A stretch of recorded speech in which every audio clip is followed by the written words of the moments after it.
আজ এই দিনে বুদ্ধবাবুকে সবাই মনে করছে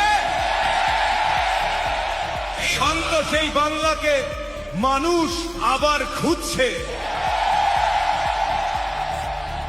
এই বাংলা কেউ কোনদিন এমন চাইনি ভয় আর হিংসার আগুনে পুরুক। বুদ্ধবাবু অনেক আগেই বলে গেছিলেন ঘৃণার বিভেদের রাজনীতি আগুন ডেকে আনবে।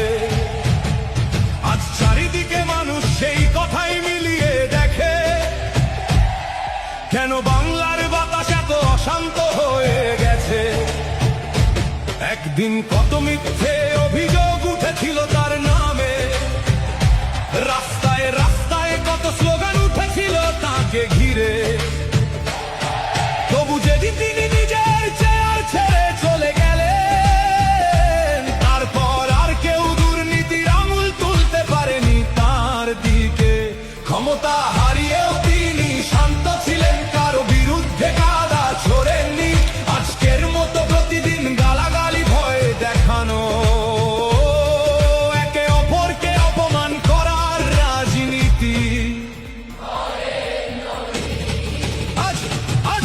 আজ মানুষ প্রশ্ন করে নিজের মনে, এত প্রতিশ্রুতির পরে কেন বাংলার যুবক কাজ পায় না?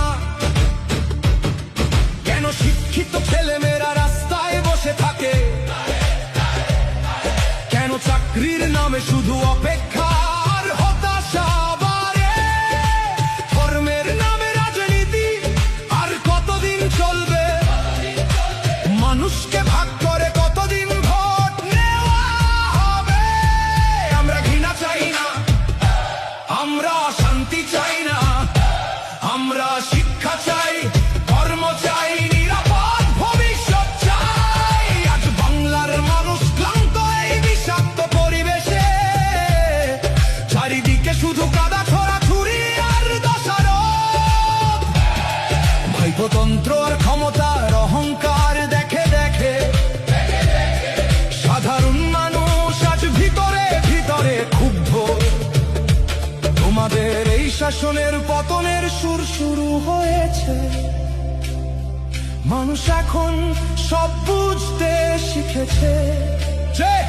যে মানুষ একদিন চুপ ছিল, সেই মানুষ আজ নতুন করে প্রশ্ন করছে। বুদ্ধবাবুকে আজ সবাই নতুন ভাবে মনে করছে, কারো মানুষ এখন শান্ত ভদ্র সংযত রাজনীতির মূল্য বুঝছে। ক্ষমতা থাক বা না থাক, সততার একটা সম্মান আজও মানুষের মনে রয়ে গেছে। আজ হয়তো লাল ঝান্ডা কম জায়গায় উঠছে, কিন্তু সংগ্রামের ইতিহাস